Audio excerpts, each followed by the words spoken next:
black media, the dead black media, is desperately trying to resurrect itself. It is desperately attempting to breathe life into itself. Let me make this very, very clear to you, folks. When Roland Bowling Ballhead Martin sat up here and declared that the new black media was a disgrace and that the new black media was the reason that Donald Trump won the election and that the Democrats couldn't really get the wins that they needed in 2018. That was Roland Martin and the old black media conceding that they are the dead black media, that they don't have influence, that they are not pushing the events. If they were pushing the events, they wouldn't have had anything to say about the new black media, and they certainly wouldn't be blaming the new black media for the Democrats not getting what the Democrats wanted.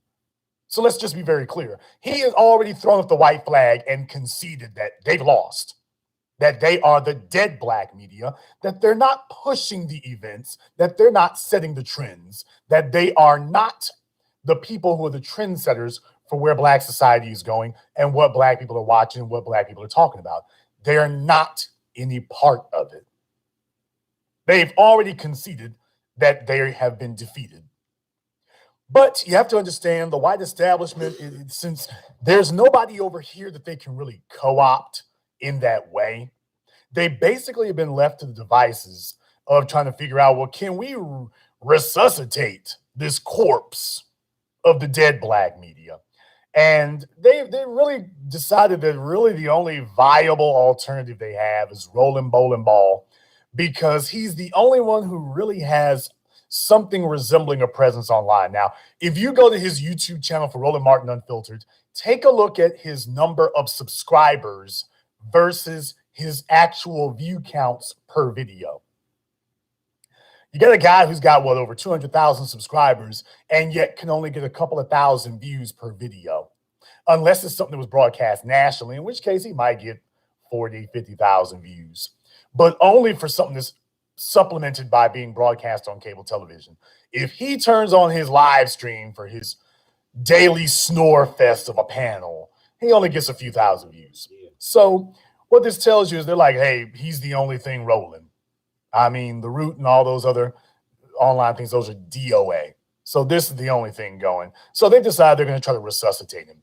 And Black Enterprise magazine talk about the dead black media, talk about in your coffin, smoking a joint. Black Enterprise magazine is desperately attempting to revitalize its relevance. And the problem is you can't do it. You've been on the outside looking in for too long. You've been too irrelevant for too long. And you have been too incompetent for too long. So all people really do is just take a look at you and say, damn, are they still out there somewhere? Only in the loosest sense of the term. So they did a story with the headline, Roland Martin reaches more Black Americans with news than anyone in U.S. Now, that whole headline, it's like, wow, that's not a statement of fact. That's simply a statement of opinion, simply the way it is phrased. Roland Martin reaches more Black Americans with news than anyone in U.S. So this is just a contrived headline. And it says, according to National Urban League President Mark Morial, Roland Martin reaches more Black Americans daily than anyone else in the United States via his streaming platform, Roland Martin Unfiltered. Since when in the hell did the Urban League become a media consultancy firm? When did they become a media statistician firm? When did they become a media analysis firm telling you who's getting the most views or who reaches the most people?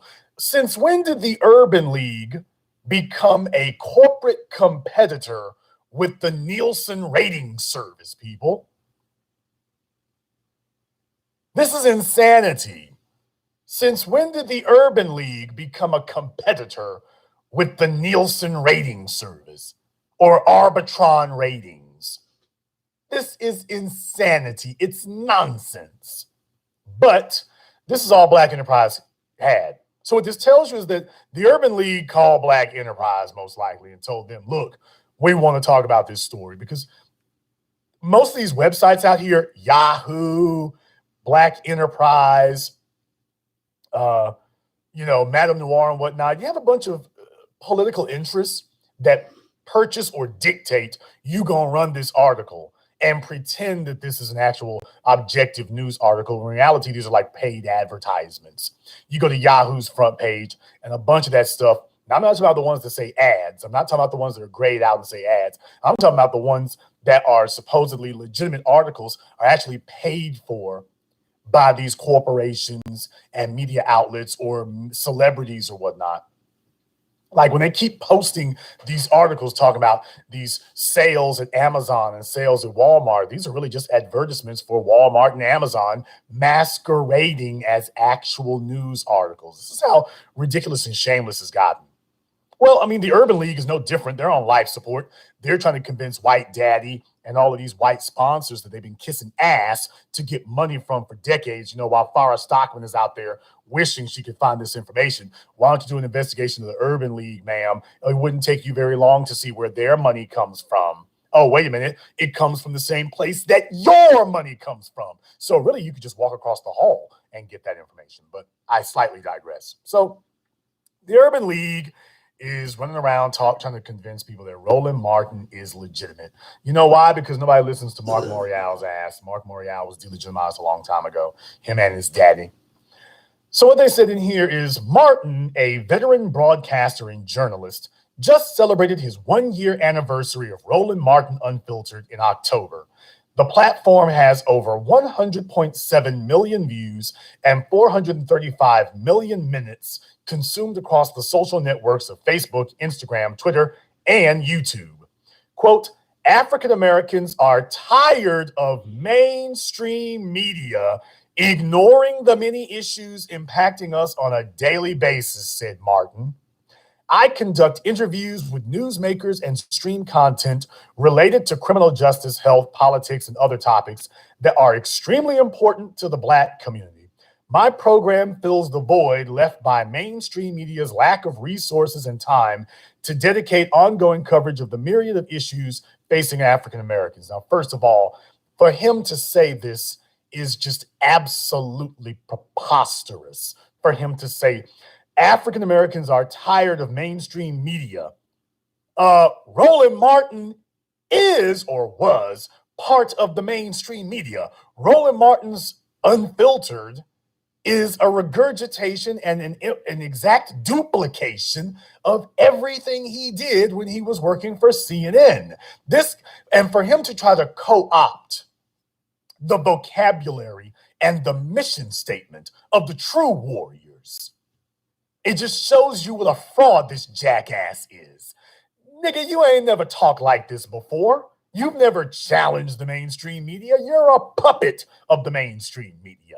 So for you to come over here and try to act like you one of the field Negroes all of a sudden, and then you've been challenging the white supremacist media, because we call it what it is, the white supremacist media.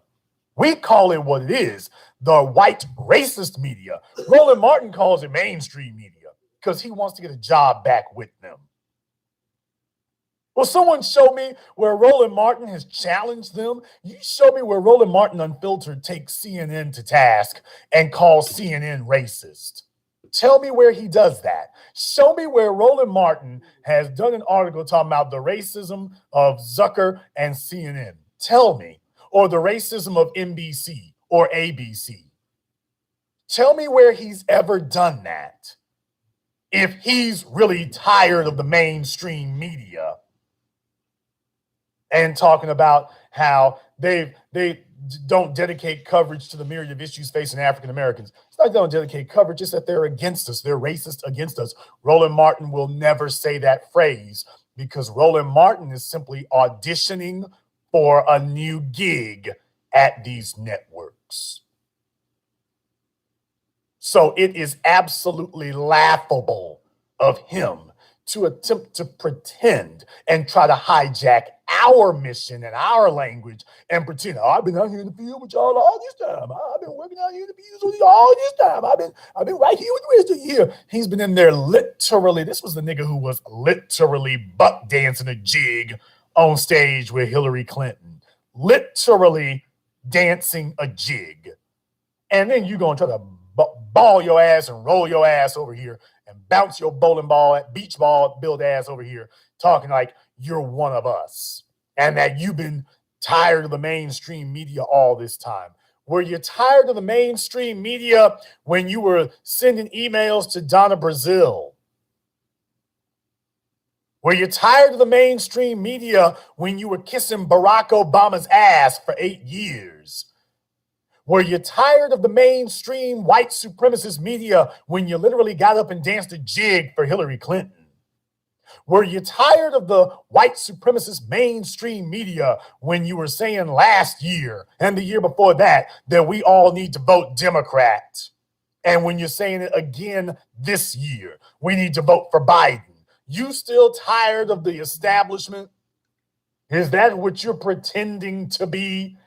You're tired of the establishment while you sit here and hold the water and carry the water for them.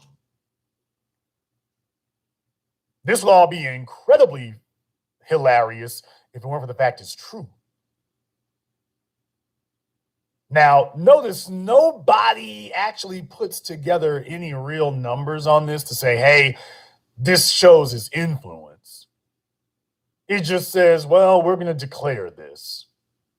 Now, later in the article, it says, Roland Martin is one of the most important voices in Black America today, says Mark Morial. His insight and no-nonsense approach to bringing news and opinion to, for, and about Black America is a welcome alternative to the sameness of many other journalists. His voice is respected, vital, and essential. Yes, respected by the white supremacist puppet masters and by the other Negro puppets of the puppet plantation. It's not respected by the rank and file Black American out here in the fields fighting white supremacy every day. We're not jockeying for a position on the banana boat to Coonville, so nobody identifies with this guy. I'm only bringing this up to you to show how desperate these people are because they have summarily failed. It goes on to say, according to a report by Horowitz Research, African Americans watch more television as compared to all other audiences. Almost 3/4 of Black TV viewers reported that they stream some of their television content. Blacks watching television news reflects an older population, primarily over 60 years old, said Martin. People who watch my show via streaming are usually between 18 and 55 years old.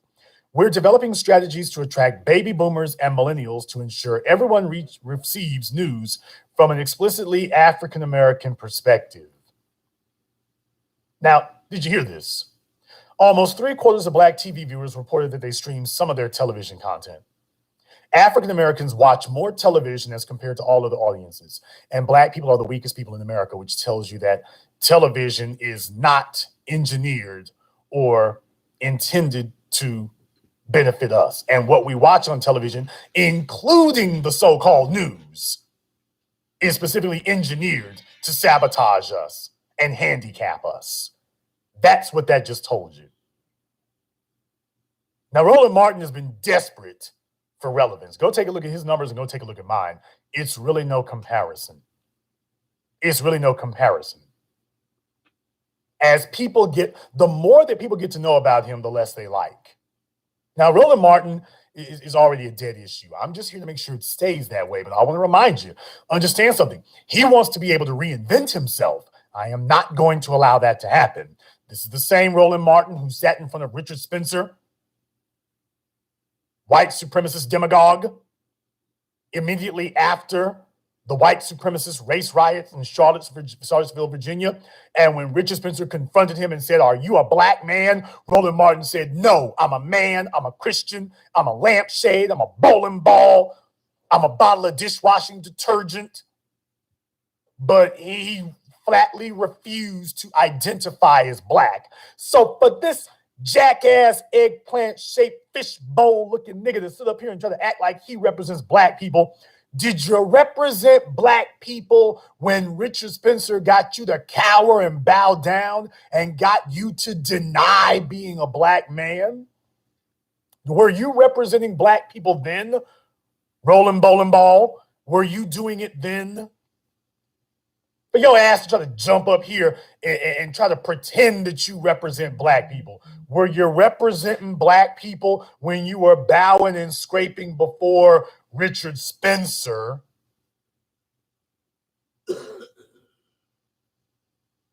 were you doing it then? No, were you representing black people then, since you're going to try to jump up now and try to artificially construct some black credentials for yourself? Was Roland Immigrant Martin representing black people when he denied being a black man in front of Richard Spencer? Was he representing us then? No, we're not going to let you live that down. No, we're not going to let you come back later and try to reinvent yourself. No, you need to stand on your own damn credentials. You've got your black credentials, Martin. You have none. We've already seen your black credentials. None. And now you need to hold that. Now you need to hold those credentials. You need to hold that hot air. No, you get to cross that line one time. You need to hold those credentials. That's what you need to do. You need to do that. For real, for real. You need to do that.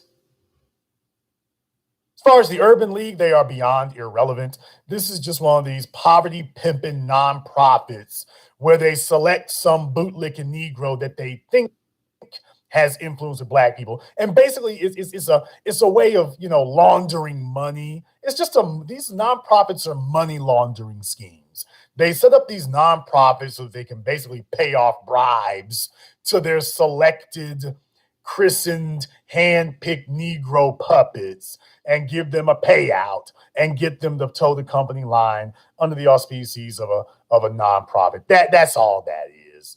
That's all that is, and that's all it does. That's what the Urban League is. And truth be told, that's pretty much what it always was. They don't speak for the proletariat. They don't speak for the black street. They don't speak for black America, as evidenced by the fact that they're trying to back Roland Martin and inject credentials into him. People, if Roland Martin was leading black media, why did he already say that it was the new black media responsible for the Democrats losing? Shouldn't Roland Martin be telling us about how he is responsible for the Democrats winning? If he really is the power broker, then why isn't he telling us about how the Democrats are making wins and making headway? Why is he complaining? By the way, do you all remember a few weeks ago when I did my video about Roland a few weeks ago where I was reminding you that, by the way, this was Roland Martin saying that Joe Biden ain't worried about your young black folks because young black folks don't be voting. It's the baby boomers and older black folks. We be's the ones that be's voting. Remember Roland Martin saying that?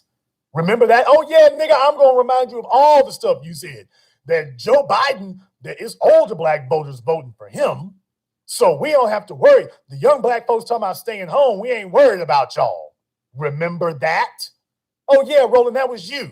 So if you try to jump your fraudulent Jiminy Cricket looking ass up here and try to act like you speak for young black people. People who watch my show are usually between 18 and 55. That wasn't what you were saying when Joe Biden was taking L's. That wasn't what you were saying when Kamala Harris was going down in flames. You were proudly talking about how young black people didn't matter. Oh, yeah, hamhead nigga, I'm going to make sure people remember this about you. I'm going to make sure they remember this about you.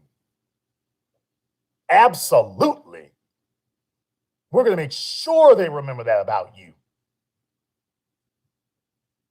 For some jackass shaped like a lead paint can from Sherman-Williams to sit up here and talk about he's what young black people think when you sat up here a few months ago when your ass was on the line to Democratic presidential candidates, you weren't telling this lie. You weren't able to tell this lie when we were talking about the Democratic presidential candidates. You weren't telling that lie then. So don't try to jump your ass up and try to tell a lie now. You weren't relevant. You ain't relevant. Stand on it.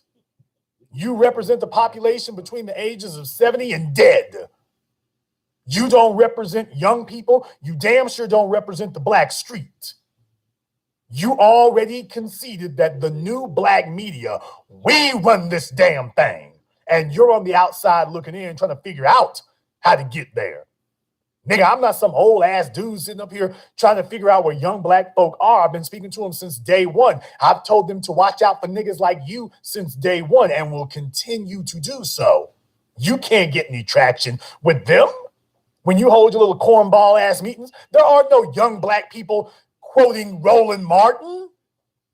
There are no young black people between the ages of 18 and 32 quoting Roland Martin, retweeting Roland Martin, and saying that they emulate Roland Martin. There's nobody quoting you. There are no young black people on college campuses quoting you. There's no one there saying that they get their news from you, talking about how they heard this from or heard that from you. They're talking about the new black media. Nobody knows you. And I'm here to make sure you, Tom Joyner, and the rest of the fossils from the dead black media, all of you are going to hold this L all the way to the grave. All of you are going to hold this L. All of you. You're not going to be allowed to lay low for a little bit and then pop back up. Hey, my name is Bowling Ball Martin. Hey, explain the out right here. Why we run things up here? Let me go ahead and talk to you right quick. No, you're not going to do it. Not going to have it. Not going to have it. Desperation is set in, and it's good. It's good. It's delicious. The desperation is set in, and it is delicious. So the dead black media is in his grave attempting to get somebody to hold a seance and resurrect it. It's too damn late. The new black media is here. We run the yard. And there's a reason that we run the yard. If you want to compare why Roland Martin is dead in the black media, why those people are irrelevant and obsolete, and that we are the only ones who speak for black people, listen to what you're about to hear next, because Roland Martin goes around and says that black folk need to protect the interests of immigrants and illegal aliens and DACA and LGBT. That's what Roland Martin says should be the black agenda. Well, we're the new black media. You know what I say the black agenda is? There was an article that was published here a day ago, and it's been published in many places, the New York Times and whatnot. I'm reading this one from Fox News, of all places. Headline: Houston prosecutor fired after asking about crime victims' immigration status. Roland Martin, now you all tell me, who represents black society? Who represents the mainstream media? Roland Martin talking about black folk don't need to look out for ourselves. We need to protect the interests of gays, illegals, DACA, feminists. You listen to him and then you listen to me and you tell me which of us is protecting black people's interests. Tell me if you've ever heard him speak like this, ever, which kind of explains why the Urban League supports him. Now, this article is talking about an incident in Houston. It says a Houston prosecutor was fired Friday. Didn't say disciplinary action, didn't say investigated, didn't say suspended. He was fired. A Houston, not some backwater rural area, a Houston prosecutor was fired Friday after he allegedly refused to bring charges against a man accused of attempted sexual assault because he believed the victim was living in the United States illegally. So you had a prosecutor in Houston, Texas, who refused to bring charges. You had a prosecutor who was saying that we don't have to respect the human rights of an illegal alien. Meanwhile, this is the same Texas court system that for hundreds of years has refused to acknowledge, well, at least the last 100 years, has refused to acknowledge the basic human rights of Black American citizens.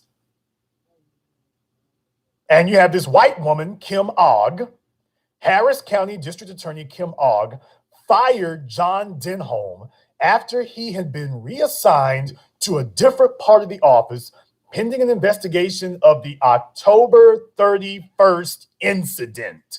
People, October 31st to today, that was 10 days. Did you get that? 10 days. It took a little over a week for a prosecutor who had done specific misconduct. He was guilty of performing specific misconduct. And it took 10 days to fire him.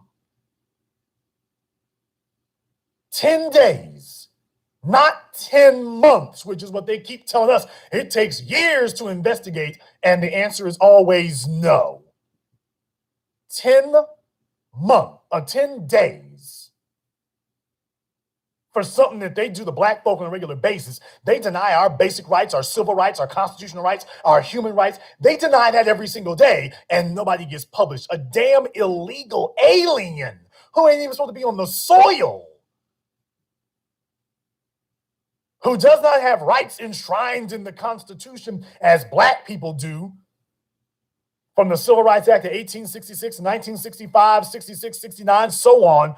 And no one's protecting our rights in the state of Texas. No prosecutors are being fired for violating our rights in the state of Texas and claiming that police can violate our rights. So police can commit crimes against us.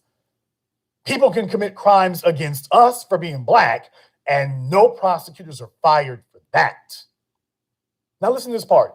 It is wrong to ask about a victim's immigration status. It is against our policy and it won't be tolerated, Ogg said in a statement.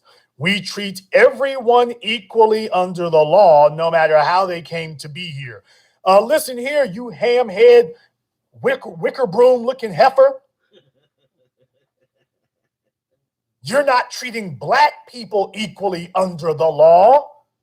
Because if you were treating us like you did this illegal alien, you'd have cleared out the whole damn prosecutor's office. There wouldn't be a damn one of them in there. Because they've been doing this stuff to us for decades and decades. There wouldn't be a single one. All he did was ask about their immigration status. You've got prosecutors ignoring evidence, burying evidence, colluding with the police, breaking laws across the damn board. It goes on to say Denholm had been with the office since January 2017 and is a retired Harris County Sheriff's deputy. He was questioning an officer who was present inside a Houston jail when Carl Bonner, an inmate suspected of drunk driving, allegedly tried pulling another inmate closer while exposing himself in a holding cell.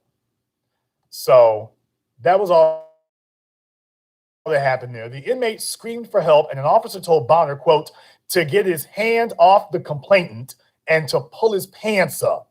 When Denholm spoke with the officer, he asked about the victim's immigration status, suspecting that if he was undocumented, he wouldn't come to court to testify, according to media reports. So what you got, I suppose here, it seems you got a suspected white supremacist sexual deviant who tried to get themselves on a male illegal alien. So let's hear it for LGBT. When Denholm, the district attorney, quote, the district attorney out of nowhere says, well, is the complainant illegal? Joe Gamaldi, president of the Houston Police Officers Union, told the Washington Post on Thursday. He goes, because if he's illegal, I'm not taking the charge. Denholm's alleged actions were quickly condemned by immigration activists and law enforcement officials. Both groups demanded he be fired. Now, has anybody heard of these law enforcement officials demanding the incarceration of Amber Geiger? Were any of these immigration activists and law enforcement officials demanding the incarceration of Amber Geiger? Were they demanding the incarceration of her boyfriend, married police officer, who killed an unarmed black man also? Were any of these groups demanding that? Isn't it amazing? Nobody talks about backing the badge unless it's to victimize black people. When it's to victimize black people, all of a sudden you got to back the badge. If you don't back the badge, it'll be anarchy, it'll be chaos, it'll be chaos in the streets, it'll be rioting, it'll be lawlessness. You got to back the badge all the time, every time, all day, because if you don't, it will be Armageddon in the streets. And for an illegal alien, all of a sudden, law enforcement sits up here and is able to tell you that, oh, that's not, we need to defend the illegals. That alone, the fact that these same organizations that victimize Black people defend illegals, that tells you what side these illegals are on. Can we just say that truthfully? Have you ever heard Roland Martin talk? Like I'm saying, have the things that I have identified here and listed for you, has Roland Martin ever said that? Tom Joyner, the dead Black media, have any of them said the things you're hearing me say? Who protects your interest again? Who's speaking up for Black people? Who is talking about the things that the white supremacist mainstream media won't? Yeah, because these Black puppets are part of that white supremacist mainstream media establishment machine. So the Houston Police Officers Union, it's not an assault on them to do something like that. Think about that for a few moments. That wasn't an issue.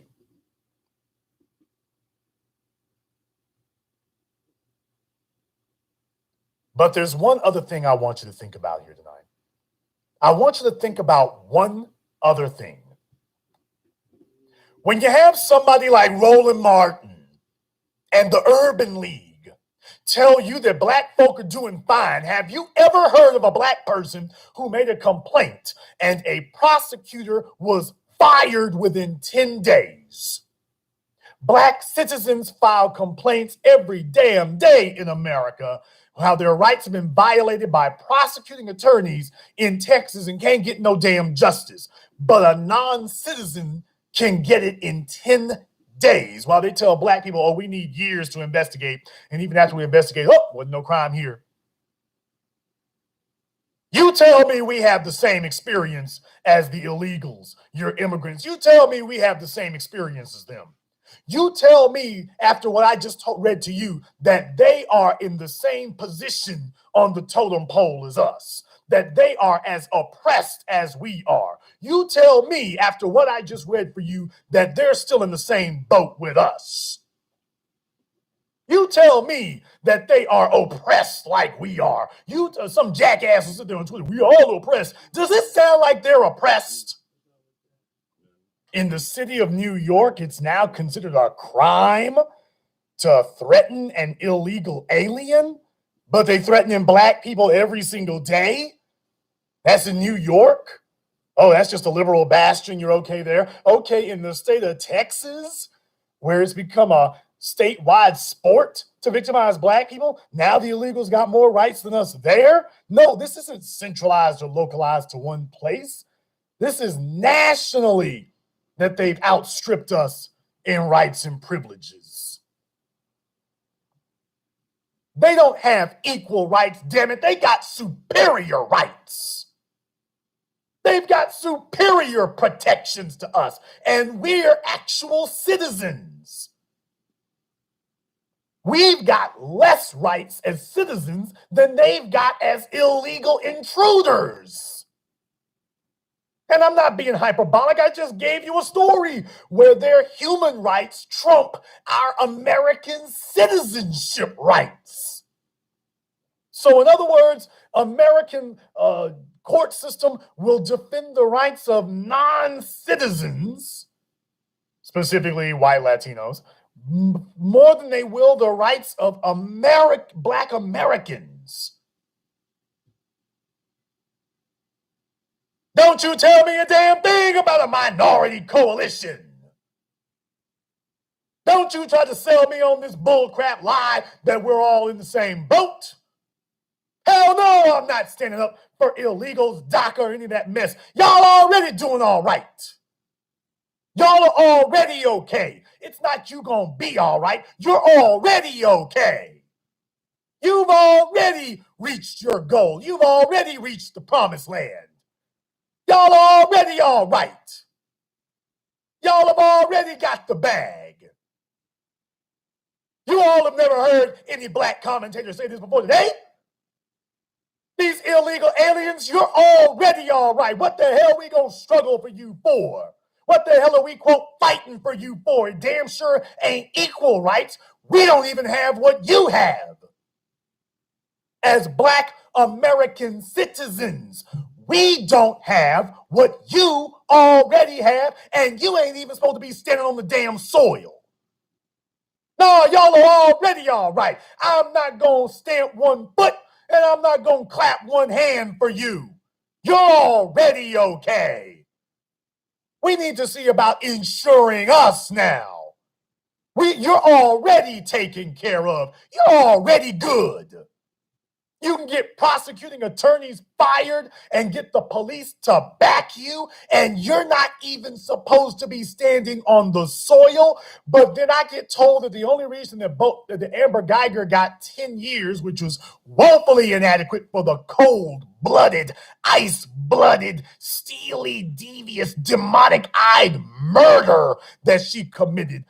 All she got was 10 years, and the only reason she got that was because Botham Jean was a perfect victim who didn't have any dirt on him and had to be a choir boy and every damn thing else. And illegals in the commission of breaking the law, not only can they get the police to back down, they can get prosecutors fired in record-breaking time. It takes us years. Look at Laquan McDonald. It took years to get that, quote, investigated. But in Texas, you can get these. In Texas, it takes decades to get these things investigated. And at the end of the investigation, they tell you wasn't no crime committed. And then you're going to tell me we're equal? Hell no, this ain't equal. You're good. You're all right. You're okay. You're taken care of. Let me say this in no uncertain problems. Illegal aliens and immigrants, you ain't got no problems. There's no reason for us to work or stomp or support or go to bat for you. You ain't nothing to go to bat for. You've already got it all. Now you're just trying to get even more than you've already got. No, it's time to take care of us now. It's time to take care of the descendants of American slaves now. It's time to take care of Black American citizens now. Everybody else is on hold until we get what you got. There's nobody else who is doing without as much as we are. Nobody. There is nobody living hand to mouth, suffering the indignities and injustices with no recourse and no consequences like we are. You better pick up your ass in a wheelbarrow and ride the hell out of here talking about what we need to help you with. You need to be over here stomping for us. We can show you the results of us stomping for you. You've got things that we're still striving to get. It's unequal. It's out of kilter. It's out of balance. It's lopsided. And we ain't going to help you do a damn thing until this lopsidedness is back in balance. It's time for us to get some balance in here. You're already all right. Don't y'all tell me a damn thing about helping illegals. You're already okay. You all have got powers and privileges and preferential treatment that we don't even have. Talking about we need to help you. We're going to help you when you've already got an extreme disproportionate amount of benefits that we don't even have, and we belong here. I can't go to Mexico and get a prosecutor fired for violating my rights as a Black man. I can't go to South America and get a cop reprimanded for violating my rights. We made sure you had that. You want us to, quote, help or support you? You gonna make sure that you get us where you at. You need to get us where you are. After you do that, then we can discuss, quote, helping you some more. But right now, you're helping your damn self. You're helping yourself to what you got, and you're helping yourself to what we got. We're the only ones sitting over here with an empty damn plate. I got the plate right here. You want to hear it? Ours is empty. Ours is empty. You got yours. You've got yours. Time for us to get ours now. I don't want to hear one more damn word about what you ain't got. You talking like white women and privileged white folks. You've got a bunch and then trying to take more from us. I don't want to hear another damn word about what privileged, entitled groups, whites, illegals, Latinos, Asians, LGBT, all of y'all are eating good. All of you have got your privileges. You just trying to get more. And you're looking at the one group that has nothing. Black Americans have got nothing. And then you sit up here and prop up these cardboard cutout, boot-licking, handkerchief-haired, butt-sniffing, ass-kissing niggas like Roland Martin to sit up here and tell you that black folk are all right and we need to help every damn body else. No. Who's protecting black people's interests, Roland Martin or we here in the new black media? We're not standing up for nobody else till we stand up for ourselves. And we're watching and counting everybody who's refusing to stand up for us.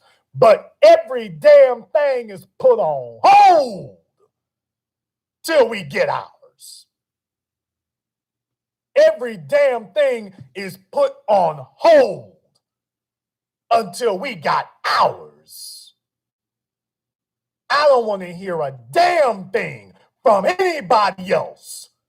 With all of you having substantially more than we've gotten, things you have no right to. You have no legal right to this type of power in the court system. You've got no legal right to that. We're citizens. We're people telling us we don't have basic human rights. And you're going to tell me as a non-citizen what you don't have. Meanwhile, I got nothing. I can't go back to your country and have this level of rights and privileges and protections. And then you're going to come over here where we bled in the soil and tell us about what you don't have? If you don't jump on your damn hover around and roll the hell up out of here, trying to tell a descendant of American slaves what you don't have and want me to sit up here and hold a pity party for you over what you don't have. Meanwhile, you pulling off damn me Christopher Reeves Superman type of supernatural stuff. Things that we have to sit up here and get the act of Congress to get done. Mike Nifong was investigated, fired, and put in jail because a black female made a false rape allegation against 3 white males. Meanwhile, you got white women making false rape allegations all over America and ain't had a prosecutor get so much as a parking ticket. Y'all haven't even given them a late fee from the library. Now you got an illegal who's gotten a prosecutor fired. I'm looking at dead black people who have been murdered,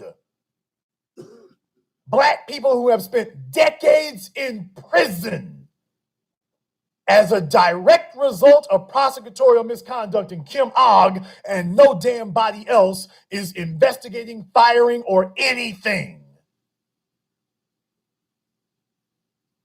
And this is decades old. These folks have gotten more rights and more protections in 1 decade than we've gotten in 1 century. And you're going to rag your raggedy, flabby, belly foot looking ass Roland Martin over here and tell me we need to stand up for them? No, you need to go over there and tell them what they need to do for us. We've already paid our dues. We've already gotten you privileges. Unless the discussion is going to be about those privileges ending up on our doorstep, we ain't got nothing to talk about. You've already got yours. You're good. You're set. You ain't got no complaints. Don't you bring your ass over here trying to whine to me about what more you want. You ain't got no damn complaints. There's not a single black person listening to me right now who believes that they could get a prosecutor so much as investigated, much less in 10 days. 10 days. Get him fired. And all he did was say, I don't think I want to investigate this because they're not a citizen. When they will hold press conferences, and brag and explain about how they're going to allow the police to murder black people and disregard our human rights. And they'll brag on that. Hell no, you can kiss my ass. And yes, I said that. Roland Martin's one goes around and tells black folk they can kiss his ass. No, I tell the white supremacists you can kiss mine. And coons like Roland Martin. So you all ask yourselves, have you ever heard Roland Martin speak like that? Have you ever heard Tom Joyner speak like that? Have you ever heard any of the elements of the old dead black media, Mademoiselle, The Root, or anything else speak like you've heard tonight from here? That's something I want you to think about. Have you ever heard them do that? Ever? Now you tell me who is standing up against the white supremacist media, first of all, calls it that, and who is butt dancing and ass kissing and attempting to pretend that they're standing up against it. We do the damn thing. There's a reason that we speak for the black street. We don't have to convince anyone we do. Those of you who have already been excommunicated, Rolly, you're trying to convince people of the fraud and I actually speak to the black street. If you did, then you wouldn't be complaining about the new black media. You know who runs your hoe ass nigga. Did you just say hoe ass nigga? Yes, I did. This is the prison yard, and we're going to make it very clear who the shot callers, who the soldiers, and who the hoes. If the white supremacist society that we live in is a prison, and it is, then let us very clearly determine and distinguish who are the shot callers, who are the soldiers, the people who putting in work, and who are the hoes. Let's just make it very clear and very plain and lay it out. You're damn right. It's us versus them. You damn right. It's us versus them. All damn day. I ride for my people. I'm unapologetic for my people. I state the case for my people. I don't try to please or placate or humor anybody else. I stay strictly speaking for my people. You tell me when the last time was Roland Martin spoke like this for black folk. I can show you where he spoke up for illegal aliens like this and feminists and white women. I can show you where he spoke up for them. You can't show me where he spoke up for us. We are the black media. Case closed. End of discussion. It is what it is. What it is. Now, one other thing here. For those of you who are not aware, the father of Atatiana Jefferson, this was the young woman in Houston who was murdered in her home. She was sitting on the couch playing video games with her son, and Fort Worth police sat up here and shot this woman through the damn window. She heard a noise outside her house because a neighbor had called the police for a wellness check. And when you're black, a wellness check can end with your death. And that's exactly what occurred. So this cop was sneaking around the house and he shot through the window. Now, there's no proof that he actually saw a gun. No proof that he actually did. But he shot through the damn window and killed this woman. Killed this woman dead. And she got together with the ambulance chasing people, and her folks, well, not she got together, but her mother got together with them, and they're sitting around here and everybody's trying to jockey for position to get the bag. But her biological father who said, we don't need these ambulance chasing attorneys. I've already taken care of that. We don't need no GoFundMes. This man has died just a few weeks after his daughter was killed. This man has died. He held a press conference. He talked to the media. He said, I don't want no settlement. I don't want no payout. I ain't hugging no cops. I want justice for my daughter. And now he's dead. Boy, I got to tell you, statistically speaking, I can't remember the last time a police officer's relative murdered a black person, that their relatives or people defending them just started turning up dead. But Joshua Brown is dead. If you remember the fellow who recorded the murder of Eric Garner, if you remember, he got sent to prison. So all of a sudden you see that happen. And Marquise Jefferson, the biological father of Atatiana Jefferson, now he's dead. Boy, that's a hell of a statistical coincidence, isn't it? The people who made it clear that they were riding against the system, the people who made concrete progress against the forces of white supremacy in its Gestapo force, the police department. Isn't it amazing that all of a sudden, next thing you know, you turn up dead? Next thing you know, you die. Isn't that interesting? Nobody was expecting him to die before now, and now all of a sudden, bam, you're dead. Brothers and sisters from around the world, this is not a game. This is not a joke. This is real life. I want you to understand, this is real life, man. These are the stakes. They're not playing games out here. Our death and murder and annihilation are their goal.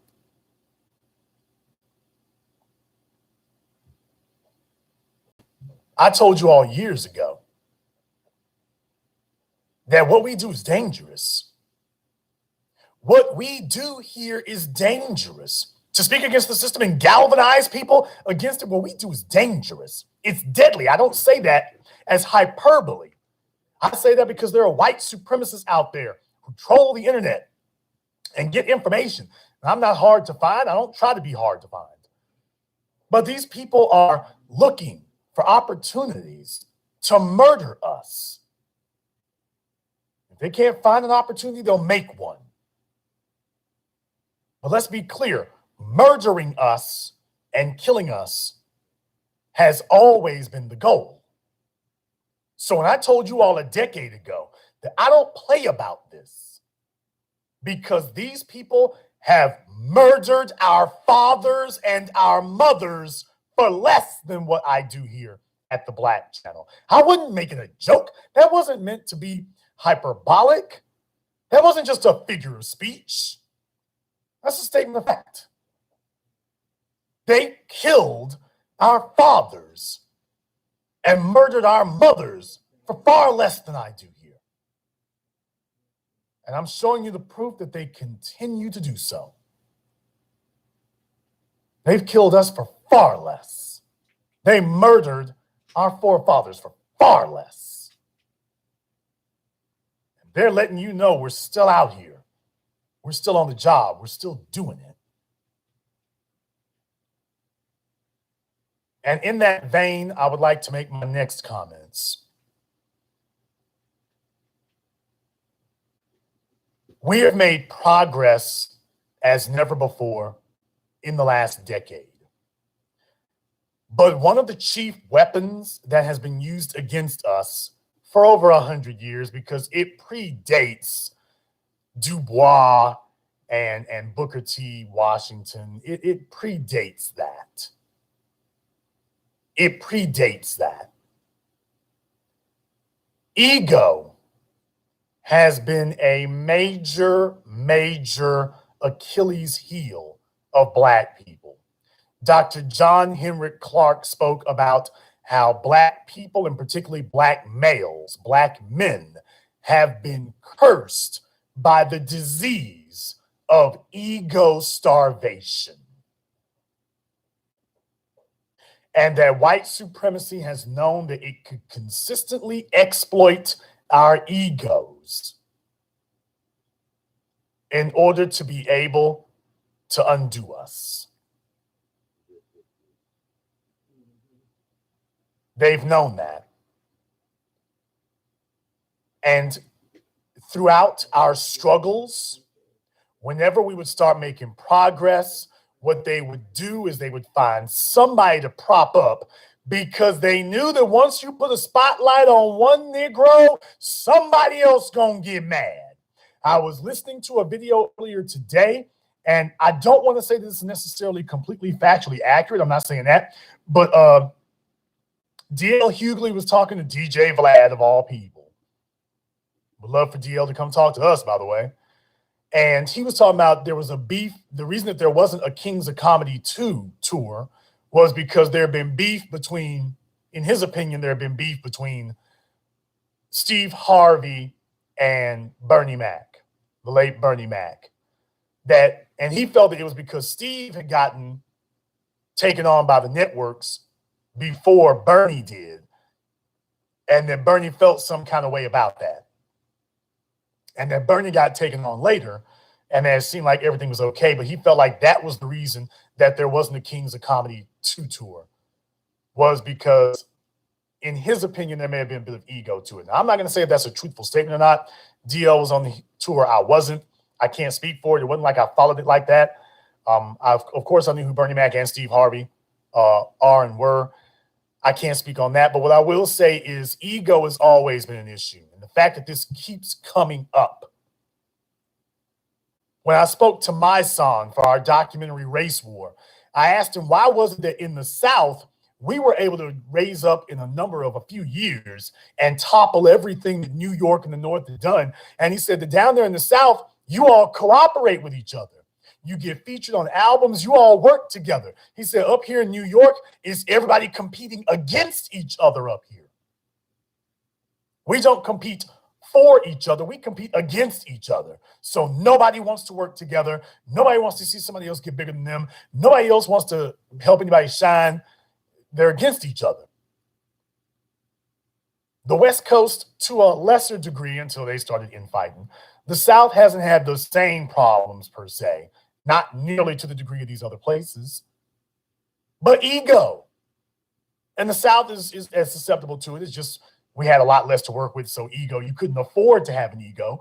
But as niggas start eating better, watch ego, and it doesn't take a lot for us to eat better either, by the way. Watch ego become a problem.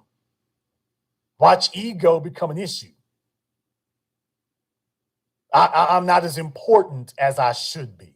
I'm not getting as much credit as I should be. Do you all know why I don't go out of my way to introduce myself to people, to show my face or whatever like that? And it's not that I'm afraid of showing my face. People, I've met a bunch of you in person. It's not like I'm some invisible specter somewhere. I've met a bunch of you in person, and everybody knows this. I come from the Al Heyman school of power. I come from the Al Heyman school of power. And Al Heyman learned early on, there's pictures of him. He just doesn't go out of his way to associate with people or put his image out there. You know why? Because he understands that ego is a dangerous thing and that he makes money off of people's egos, but that he himself cannot fall victim to it. And that he's got to stay 10 times more disciplined than the Bob Arums of this world, who have established infrastructures that protect them. So Al Heyman's mental discipline is on a whole nother level from his white competition. You've got people who come from the Byron Allen school of power, and I'm not saying anything bad about Byron Allen. I think he's done great. If you haven't heard his interview on The Breakfast Club, he sounds like a member of the Black Channel. For real, for real. If you haven't seen that interview with Byron Allen on The Breakfast Club, he sounds like one of us, straight down the line. But there's the Byron Allen school of power. Now, he made his bones in front of the camera, so he was already out there. And then there's the Al Heyman school of power, where there is no room for an ego, because he understands how deadly and dangerous an ego is. And when you talk about the Roy Karangas of the world and the agent provocateurs, if you talk about how the Black Panthers were dismantled from the inside out, how the Nation of Islam was dismantled from the inside out, no matter whose side you take in it. Ego has been a weapon and weaponized. In previous generations, ego has been weaponized. And I do what I do the way that I do it because I am a staunch adversary and an arch enemy of ego. I don't have it, I don't cultivate it, and I don't promote it. I live this life. I could have made 20 times as much money as I do if I were willing to tour and put my face out there and make my face something that I sell. But I would also have to succumb to the cult of personality and ego. And I made a decision that the Al Heyman model is what I admired. That power should move from the shadows. I admire that model, which is why I've scaled back on meeting people. I realized, you know what? I need to tighten it back down where it needs to be. I need to tighten it back down where it needs to be. I ain't no celebrity. I'm a revolutionary. And I admire Heyman's model. That's the way to go. For me, in my world, that's the optimum way to go. And I got nothing against people who don't do that. If that's not what you do, like I say, with Byron Allen, that's not what he does. I got nothing against that. I have nothing against it. But be warned, when you enter that world, ego becomes a danger. It becomes a threat. It becomes a peril. And they have utilized that against our fathers and previous civil rights movements, Black empowerment rights movements. They know that if somebody starts getting attention, they're going to start fighting over scraps. I remember when Arthel Neville was talking about after Hurricane Katrina and how Aaron Neville's house had been broken into. This is a man who was a legend in New Orleans.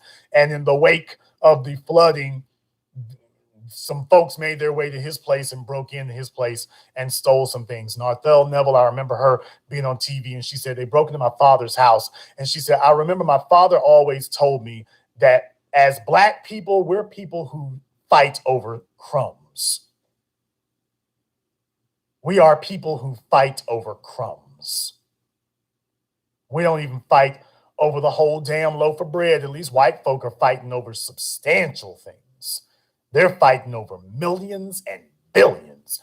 Black folk are fighting over just sniffing a few dollars. We never get to the point of fight. We rarely, I mean, sometimes we do, but we rarely get to the point of fighting over a loaf. If we're going to fight, can we at least have a loaf to fight over? We fighting over crumbs, really? I'm not opposed to fighting over the loaf necessarily. That's evolution. That's natural selection. But I do have an issue when I start to see ego rear its head. And I feel like that's what I'm seeing now. And this is what has handicapped previous movements, is ego. Ego is not empowerment. Ego does not have a monetary value, nor does it have a monetary benefit. Ego is always, always, always a liability. And I'm seeing that now. If I may to be brutally honest, I am seeing ego begin to rear its head. We don't have room, nor do we have the luxury of anybody attempting to cultivate ego at this critical juncture. For the first time since the 1960s, we got white supremacy on the run. They are actually, in the words of Dr. John Henry Clark, he said in the 1960s, white society was willing to concede to any of our demands. And we made the mistake of demanding integration. Well, now we have realized that ain't the lick. That ain't the way to go. We need to demand tangibles. Tangibles specifically for us. And it is a group of young or youngish Black men who have gotten together. A group of young Black revolutionaries who have gotten together and who are not self-serving, but people serving, bowing to the will and the interests of the people, putting our lives and our limbs in jeopardy, being on the front line to be discredited, death threats. I've explained to you all that when I go to the airport, and for those of you who have had the privilege, or should I say infamy, of going to the airport with me, you have watched as every single time I walk through that metal detector, they say, "Oh, sir, can you come over here?" I get pulled out of line every single time. I don't like to fly because that happens every single time. We risk life and limb. Those of you who've been with me, you get pulled out of line and see, they start accusing you of things. You know who you are. We risk life and limb. We don't have the luxury of ego. And more importantly, our people don't have the luxury of ego from any of us. It is our job, our duty, and quite frankly, it is our privilege to risk our lives and our being in service to the people. The people are the ones who give to us, not some scum-sucking, street corner lawyering bastard bootlegging and trying to eat off of other grown men. We produce for the people, and it is our privilege that the people have put their faith in us so that we produce for them. But we owe that to them. And ego is the enemy of the people. Let us not get to this point of this critical juncture and allow the forces of evil to put us in the same damn trick bag that they did all these black men before us, that is rinse and repeat, that you couldn't stop us by ignoring us, and you couldn't stop us by attacking us in the New York Times, so you'll destroy us by focusing ego. Don't worry, them niggas will fall for that. They always fight over ego because they care about ego and attention more than they care about survival. Don't let them do that to us. Don't let them do that to us. I want everyone listening to make it a point that you don't support egoism. Don't support it. Sometimes we need to have our coats pulled on that. We need the people to keep us honest. We need the people to keep us in check. We need the people to keep us on message. If you see us straying outside the lines, then it's imperative that the people be the final line of defense. Egoism cannot be supported. You got to make sure you keep everybody on their square, that this is in service to the people. Jason Black is hell to deal with. Anybody who's met me in person, you know I am hell to deal with. I'll be the first one to tell you that. The Black Ayatollah is not an act. I'm the first one to tell you that. You know why? Because a weakened nigga would have broke. So that's just the way I'm cut. That's just the way it is. If you think some Roland Martin nigga is going to sit up here and sacrifice for the people, you a damn fool. Stephen A. Smith sold out the people. That's just how cheap and how easy niggas can be bought off. Weak niggas are going to get broken. So don't ask us to be soft. We can't be soft. We're up against a ruthless enemy. A ruthless enemy who is hard like diamonds. And when you got to break a diamond, something that dense and that hard, you got to have something harder than a diamond to break one. Don't tell me to be soft. Don't encourage me to be soft. My loyalty and my willingness to sacrifice it all is a result of that uncompromising nature. I have sacrificed, as I said here, I could have made a hell of a lot more money doing something else. But I chose to bow in service to the people.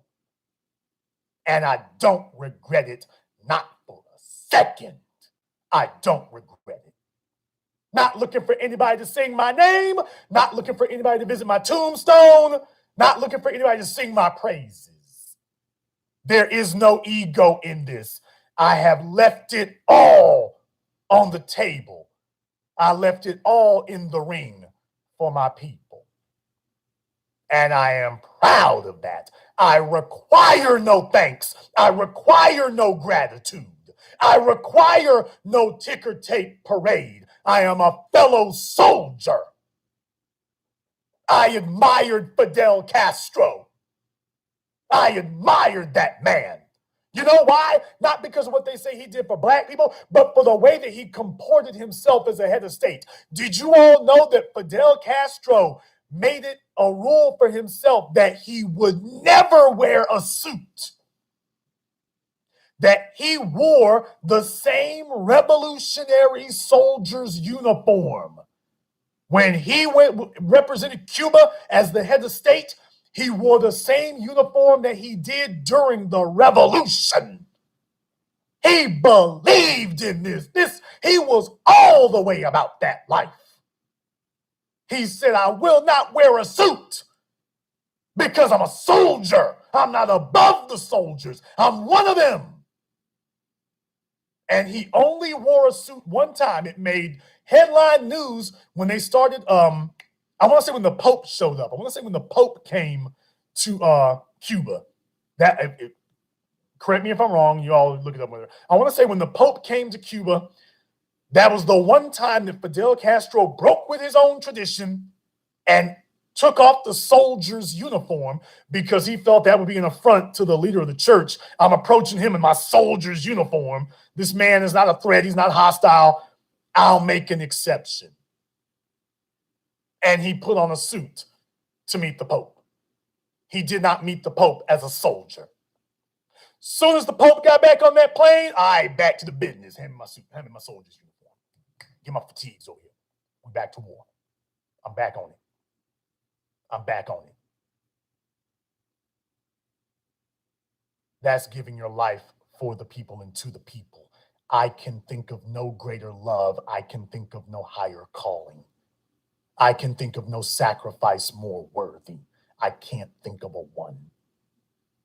And it was that discipline that allowed Fidel Castro to lead a tiny island nation 90 miles off the coast of the greatest superpower in the world, and to get that superpower to back down until finally that superpower had to bow to him.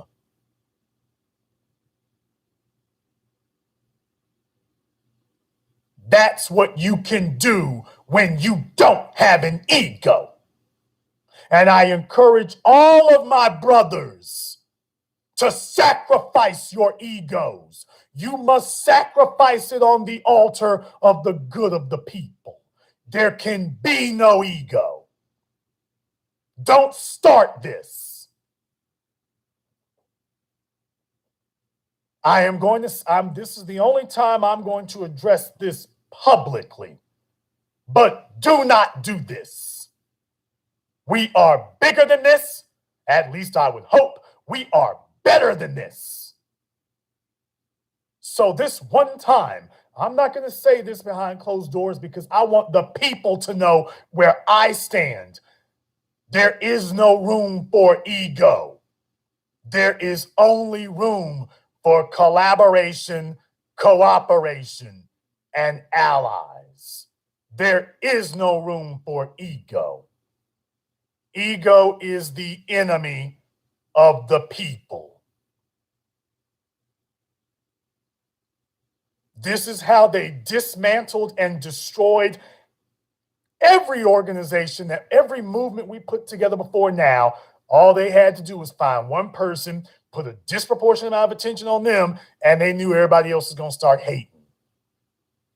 Because that person either was looking out for themselves and said, to hell with everybody else, it's all about me, or everybody else didn't like the fact that it seemed like that person was getting just more attention. Even if they didn't get more empowerment, they just got more attention.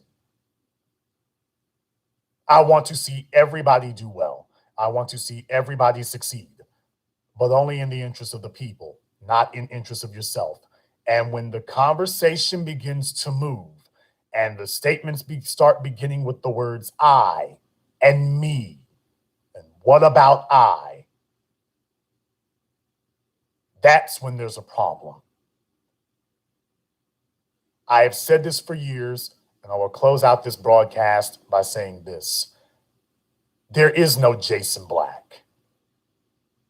You, all of you listening, you are Jason Black.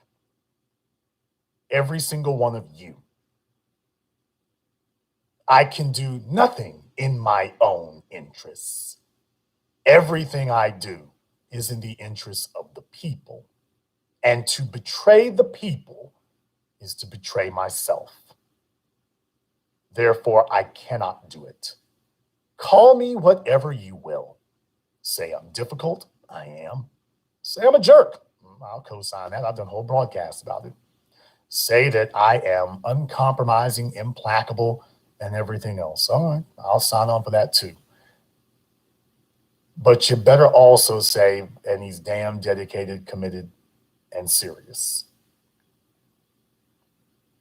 Because I can't rise any higher than my people. You all heard me use that phrase a decade ago. You can rise no higher than your people. There's no room for ego. This is how they stopped us every other time. Don't let them do it again. And I need all of you, the people, I need for you to enforce that rule. It is not enough. We look to pastors and preachers and whatnot, but you know what? If you want to stop the Creflo Dollars, the damn congregation is how you stop that. T.D. Jakes, the congregation needs to stop that.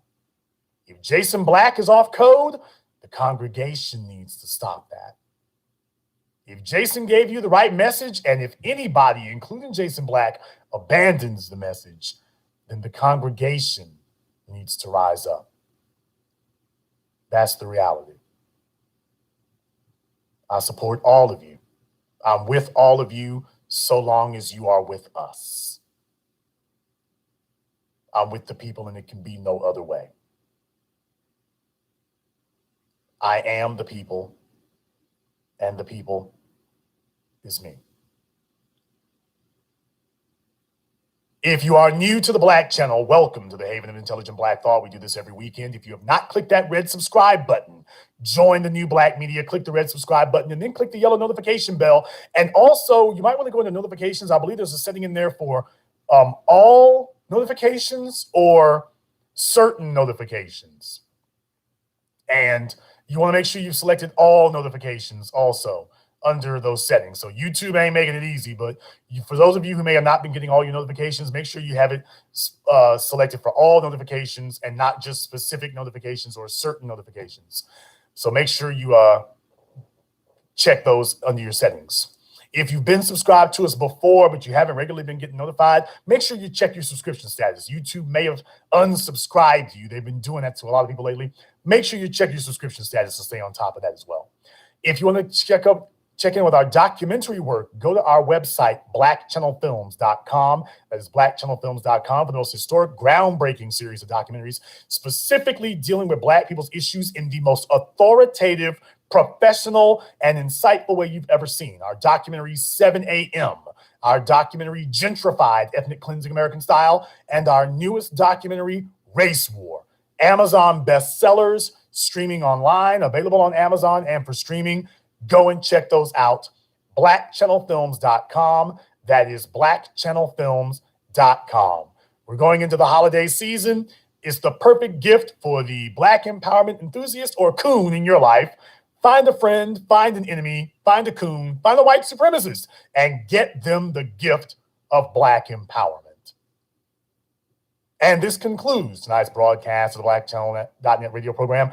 I am your host, your brother, your humble servant, the Black Authority. And until next time, my brothers and my sisters from around the world, remember, eat this, drink this, sleep this, think this, breathe this, feel this, live this, love this. Everything we are, Black first.